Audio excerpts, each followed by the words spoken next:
తెలంగాణ పౌరుషం గుజరాత్కు తెలిసేలా మోదీని ఓడించాలి. ఇది రేవంత్ రెడ్డి తెలంగాణ ప్రజలకు ఇచ్చిన పిలుపు సార్. గుజరాత్ పెత్తనమా తెలంగాణ పౌరుషమా అంటూ నిన్న చాలా భావోద్వేగంతో మాట్లాడారు ఆయన అగ్రెసివ్గా.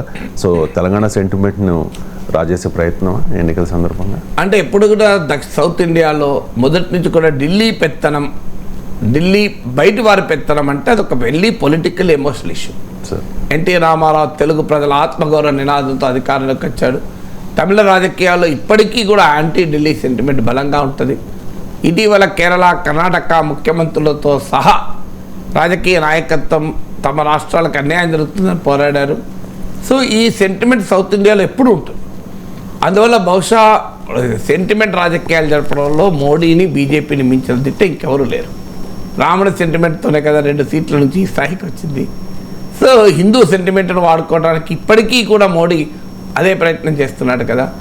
సో హిందువుల మంగళసూత్రాలు తీసుకెళ్ళి ముస్లింలకు ఇస్తారు అని చాలా చౌకబారు విమర్శలు కూడా చేస్తున్నారు కదా. అంటే సెంటిమెంట్లతో రాజకీయం చేస్తారన్నప్పుడు ప్రత్యర్థులు కూడా అదే రాజకీయాలు చేస్తారు. అందుకే కాంగ్రెస్ పార్టీ మోడీ వస్తే మీకు రిజర్వేషన్లు పోతాయంటూ కాస్ట్ సెంటిమెంట్ ముందు పెట్టారు. సోషియో ఎకనామిక్ కాస్ట్ సెన్సస్ జరుపుతామని. అంటే బీజేపీ రిలీజియన్ సెంటిమెంట్కు ప్రత్యర్థులు కాస్ట్ సెంటిమెంట్ వాడుతున్నారు. మన దేశంలో caste is more powerful than religion. కులం మతం కన్నా చాలా స్ట్రాంగ్. అందుకే మండల్ ఎప్పుడు ముందుకొచ్చినా కమండల్ ఇబ్బందుల్లో పడుతుంది. అందువల్ల కమండల్ సెంటిమెంట్తో బీజేపీ ఎన్నికల్లో గెలవాలని చూస్తే దానికి కౌంటర్గా మండల్ సెంటిమెంట్ను ప్రత్యర్థులు ప్రయోగిస్తున్నారు. మన దేశంలో రెండవ పవర్ఫుల్ సెంటిమెంట్ భాష. అంటే మతం సెంటిమెంట్ కన్నా పవర్ఫుల్ది భాషా సెంటిమెంట్. అందుకే తమిళనాడు లాంటి రాష్ట్రాల్లో బీజేపీ ఇప్పటికీ కూడా అడుగు ముందుకేయకపోవడానికి కారణం భాషా సెంటిమెంట్. మూడో సెంటిమెంట్ ప్రాంతం సెంటిమెంట్. అంటే మన దేశంలో మతం ఒక్కటే సెంటిమెంట్ కాదు. మతం కన్నా బలమైన సెంటిమెంట్లు కులం, భాష, ప్రాంతం. అందువల్ల ఎందుకంటే ఇప్పుడు మీరు ఆంధ్రప్రదేశ్కి వెళ్ళండి, మతం తేడా ఉండనే ఉండదు. హిందువులైనా ముస్లింలైనా తెలుగు వాళ్ళకి కానీ మాట్లాడతారు, తెలుగు సాంప్రదాయాలు ఫాలో అవుతారు.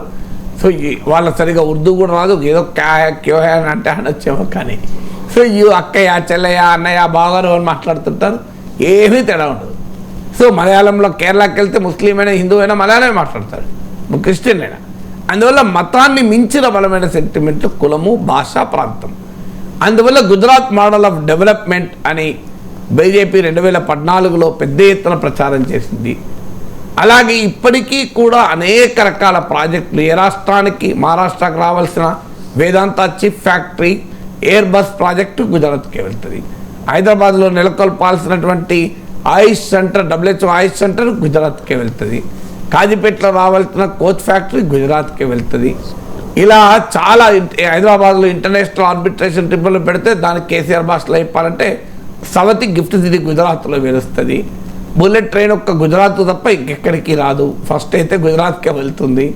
సో ఇలా అనేక ప్రాజెక్టులు ఇతర రాష్ట్రాలకు వెళ్ళి గుజరాత్కి వెళ్తాయి. అందువల్ల ఆ గుజరాత్ పెత్తనం అనేది క్లియర్గా కనబడుతుంది కదా. సో అందువల్ల ఆ గుజరాత్ పెత్తనంకు కౌంటర్గా అంటే బీజేపీ రిలీజియస్ మెజారిటేరియన్ పాలిటిక్స్కు రీజనల్ సెంటిమెంట్తో, కాస్ట్ సెంటిమెంట్తో, భాషా సెంటిమెంట్తో ప్రత్యర్థులు అటాక్ చేస్తున్నారు. అందుకే రేవంత్ తెలంగాణ పౌరుషము గుజరాత్ పెత్తనం అన్న పదం వాడారు.